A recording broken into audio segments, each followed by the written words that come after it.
At our company award ceremony, I was told, "You can wait outside." My colleague smirked, "Why would we waste a seat on you?" I looked around, everyone else had a seat at the table, even the intern who stole my idea. So I picked up my folder, turned to my colleague, and said, "Check your email." I left, shutting the door behind me. CEO called, VP ran out. "You can wait outside." The words hung in the conference hall as everyone turned to stare at me. My fingers tightened around my presentation folder, the one containing 6 months of research that had saved the company millions. "Excuse me," I managed, my voice barely audible over the clinking of champagne glasses. Renata, our marketing director, gestured dismissively. "We're at capacity for the ceremony."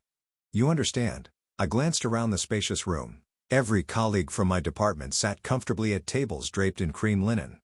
Even Ren, the intern who'd been with us for exactly 3 weeks, the same intern who'd somehow presented my supply chain algorithm as her own during last month's board meeting. "Why would we waste a seat on you?" Renata added with a thin smile. "You're just an analyst." That moment crystallized everything. The missed promotions, the stolen ideas, the endless hours. My gaze shifted to the projection screen announcing the Innovation Excellence Award that should have had my name on it. "I see," I said, calmly opening my laptop. "Check your email." Moments later, as notification sounds echoed through the hall, I walked out, closing the door on their suddenly panicked voices. Before I continue with what happened next, could you take a moment to imagine standing in those shoes, that feeling when years of your work is dismissed while someone else gets the credit? If you've ever been underestimated or overlooked, you'll understand why what I did next changed everything. Stay with me, because this revenge was 3 years in the making, and the ending will show you exactly why patience is more than a virtue. It's a weapon. My name is Brielle Novak, and until that day, I was the senior data analyst at one of the country's fastest-growing logistics companies. I have an eidetic memory and a talent for finding patterns in chaos, skills that made me exceptional at my job but terrible at office politics. I'm the person who speaks directly and works late, who thinks solving problems matters more than who gets credit for solving them. I was wrong. I grew up in a small town where my father ran the local library and my mother taught mathematics. They raised me to believe that merit would always rise to the top, another thing they were wrong about. When I joined the company after completing my dual master's degrees, I believed I'd found my perfect match, a place where innovation and efficiency were supposedly valued above all else.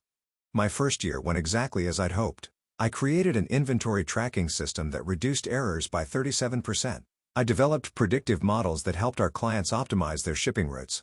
I even discovered a critical flaw in our flagship software that could have cost us our biggest client. Each time, I presented my findings through proper channels, following company protocol to the letter. The trouble began during my second year, when Dominic was hired as our new department head. He arrived with a reputation for turning struggling divisions into success stories. What nobody mentioned was his method, taking credit for his team's achievements while deflecting responsibility for failures. The first time it happened, I thought it was a misunderstanding. I'd developed an algorithm that predicted shipping delays based on weather patterns and port congestion. After presenting it to Dominic in a private meeting, I was surprised to find him showcasing it to executive leadership 2 weeks later, with no mention of my contribution. "Great work on the predictive model," I said afterward, thinking perhaps he'd simply forgotten to credit me. Dominic gave me a blank stare. The conceptual framework was mine. "You just helped with some numbers."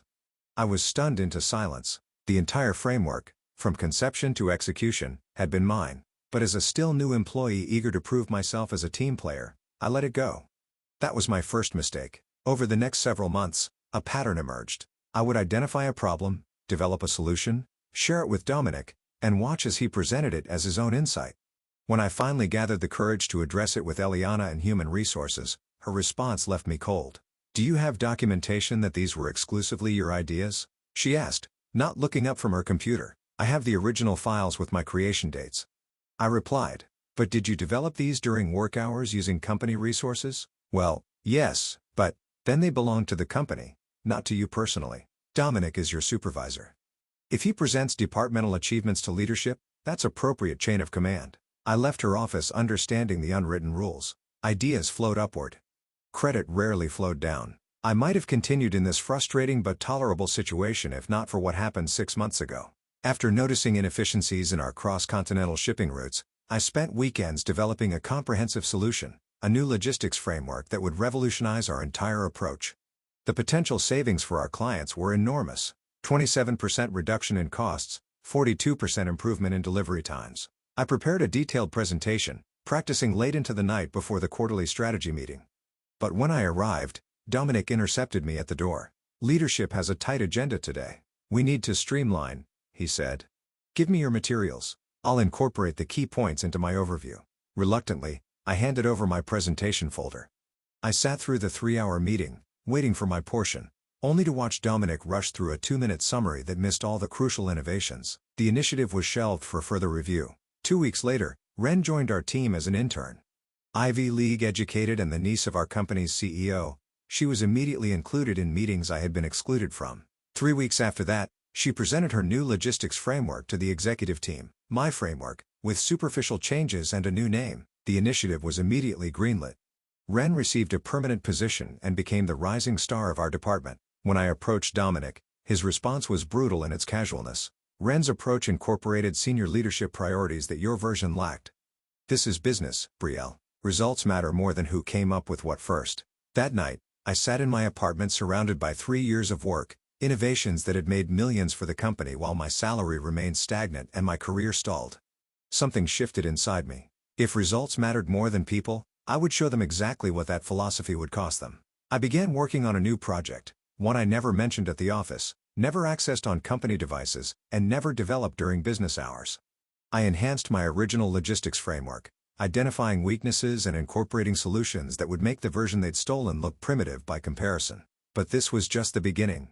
I started cataloging every instance where my work had been appropriated, creating a detailed record with timestamps, original files, and witness accounts from colleagues who had seen the pattern but remained silent. I scheduled coffee meetings with former employees who had left under similar circumstances, gathering perspectives and building connections. I discovered I wasn't alone. Tamsin from product development had left after her patent-worthy innovation was claimed by her manager. Leo from client relations resigned when his strategy for retaining our largest account was presented by the VP without attribution. Each conversation revealed a company culture that systematically exploited its most innovative employees while rewarding those who excelled at internal politics. More importantly, these conversations built me a network of talented, undervalued professionals who recognized the same toxic patterns. People who, like me, had continued creating and innovating despite the lack of recognition, because that's who we fundamentally were. 3 months before the award ceremony, I approached Gail Iverson, a venture capitalist known for funding startups that disrupted established industries. I presented my enhanced logistics framework along with a comprehensive business plan. "This could transform the entire sector," she said after reviewing my materials. "But why leave a secure position to start from scratch? Competition in this space is brutal." "Because I'm not starting from scratch," I replied, revealing my second presentation. Profiles of 7 industry veterans, including Tamsin and Leo, who had committed to joining my venture if it secured funding. Gail's expression changed. "Now that's interesting. And your former employer will likely continue taking credit for innovations they didn't create until they realize those innovations have stopped coming." 2 weeks later, I had a funding commitment. 1 month after that, I had office space leased under a holding company name and legal agreements with my future team members. I secured preliminary patents for my enhanced framework and reached out to clients who had expressed frustration with my current employer's inflexibility. Through careful networking, I identified 5 major clients who were considering moving their business elsewhere. I arranged discrete meetings, presented my solution, and secured tentative agreements contingent on my company's launch. Everything was in place. I just needed the right moment to make my move. The quarterly award ceremony provided the perfect opportunity. After learning that Ren would be receiving the Innovation Excellence Award for her logistics framework, I prepared my final act. I drafted resignation letters for myself and my 7 colleagues, finalized client transfer agreements, and prepared a press release announcing our new venture. That morning, I dressed with particular care, selecting a deep blue dress that projected confidence without ostentation. I arrived early, clutching my presentation folder, not because I expected to present, but because I wanted them to see me holding it one last time. I stood at the entrance of the grand conference hall, watching as colleagues filed in and found their assigned seats. I saw Dominic guiding Ren to a prime position near the executive table. I noticed Renata, the marketing director who had always treated operations staff as beneath her notice, checking the seating arrangements. When she spotted me, her expression shifted from surprise to irritation. That's when she spoke those words, "You can wait outside." As I stood there, absorbing the casual cruelty of her dismissal and Ren's smirking face, 3 years of accumulated slights crystallized into perfect clarity. I knew exactly what I needed to do. The moment I sent that email, containing our resignation letters, client transfer notifications, patent applications, and the press release scheduled for the following morning, I felt a weight lift from my shoulders. As notification sounds chimed throughout the room, I walked away without looking back. I had only reached the parking garage when my phone began ringing. The CEO's name flashed on my screen. I declined the call. Then came texts from Dominic, then Eliana from HR. I ignored them all. If you're still with me, thank you for your patience. The journey I've shared so far is one many of you might recognize. The frustration of having your contributions overlooked. Your ideas stolen. Your potential dismissed. If this resonates with you, please take a moment to like this video and subscribe to hear stories of others who found their power in unexpected ways. Because what happened next wasn't just about revenge. It was about reclaiming what was rightfully mine while creating something even better. As I walked to my car, I felt my phone vibrating continuously in my pocket. I finally pulled it out to see 7 missed calls from the CEO, 3 from Dominic, and a flurry of increasingly desperate text messages. The most revealing came from Renata. Whatever they're offering you, we'll double it. Come back inside now. That's when I knew they'd finally read what I sent. Comprehensive documentation of how my stolen algorithm had been fundamental to the company's recent success, along with proof that their version, the one they'd given Ren credit for, was merely a shadow of my complete innovation. I was unlocking my car when I heard rapid footsteps behind me. I turned to find Vincent, our vice president, breathing heavily after chasing me down 3 flights of stairs. "Brielle, wait," he gasped, his usually impeccable appearance now disheveled. "You can't just leave like this. The company needs you." I regarded him quietly. Interesting. An hour ago, I wasn't even worth a seat at the ceremony. "That was a misunderstanding," he said, straightening his tie. "A clerical error." Was it also a clerical error when my name was removed from the quarterly reports? Or when Ren presented my work as her own? Or when I was passed over for promotion 3 times while watching others advance using my innovations? Vincent's expression tightened. Business is complicated. Individual contributions often get absorbed into larger initiatives. "Yes, I've noticed whose contributions get absorbed and whose get celebrated," I replied. "But that's no longer my concern. The clients you've contacted are bound by exclusivity agreements. They can't simply switch to your startup." I smiled for the first time that day. "You might want to review those agreements again. The language restricts them from working with your competitors. But since my solution operates on an entirely different framework, one I developed independently, on my own time, it creates a new category. Your legal team confirmed this when they reviewed the original concept 6 months ago and determined it wasn't worth pursuing." Vincent's face paled. "What do you want? A promotion? Equity? Name it." What I wanted was recognition for my work, respect for my contributions, a seat at the table I helped build. I opened my car door. "But you've shown me something more valuable, that I don't need your table. I can build my own." As I drove away, I watched in my rearview mirror as more company executives poured into the parking garage, their awards ceremony completely forgotten. My phone continued buzzing with notifications. I pulled over briefly to silence it, but not before seeing a message from Tamsin. "It's done. We're all out. Meeting you at the new office." The new office was a converted industrial space I'd leased under a holding company named 3 weeks earlier. When I arrived, my team was already there. Tamsin, Leo, and 5 other colleagues who had suffered similar experiences at our former employer. Each had submitted their resignations simultaneously with mine, creating a talent exodus the company couldn't possibly recover from quickly. "Did they try to stop you?" asked Meredith, our operations specialist who had been repeatedly overlooked despite generating our former employer's most profitable client relationships. "Vincent chased me to the parking garage," I replied. "Offered me anything I wanted." "Bet that felt good," Leo said, handing me a cup of coffee from the machine we'd installed the previous weekend. "Not as good as this, Will," I said, opening my laptop to show them the response I'd received from our first major client. They had not only agreed to transfer their business to us, but had introduced us to 2 additional prospects impressed by our innovative approach. Over the next several hours, we finalized our launch strategy. Our company, Nexus Paradigm, would officially announce its existence the following morning with our proprietary logistics framework as its flagship offering. The patents I'd filed would protect our intellectual property, and the client agreements we'd secured would give us immediate revenue. At 7:30 p.m., my phone rang with a number I didn't recognize. I almost ignored it until Tamsin glanced at the screen. "That's the board chairman's private line," she said quietly. I answered, putting it on speaker so my team could hear. "Ms. Novak," came the gravelly voice of Preston Fulton, the rarely seen chairman of my former company's board. "I believe we need to talk." "I'm listening," I replied. "I've spent the afternoon reviewing the situation. The documentation you provided is concerning. I'd like to meet with you privately to discuss a resolution." "I appreciate the offer," Mr. Fulton, but there's nothing to resolve. My decision is final. Perhaps I haven't made myself clear. His tone hardened. Our company has resources you cannot imagine. If you proceed with this venture of yours, we will be forced to take measures to protect our interests. Are you threatening me? I asked calmly. I'm outlining consequences, he replied. Legal action for breach of confidentiality. Claims against your patents. We can ensure your startup never gets off the ground. I signaled to Leo, who began recording the call. Mr. Fulton, everything I've done is legal and documented. The innovations I'm taking forward were created on my personal time, using my personal resources. Your own legal team confirmed they were distinct from company property. As for confidentiality, I've disclosed no proprietary information. I've simply informed clients that I'm starting a new business and invited them to consider our services. Clients who are contractually obligated to us, he countered. Clients whose contracts include performance clauses that you've repeatedly failed to meet. I didn't need to persuade them to leave. I simply offered them a better option when they were already looking elsewhere. The line went silent for a moment. What would it take to bring you back? He finally asked, his voice noticeably softer.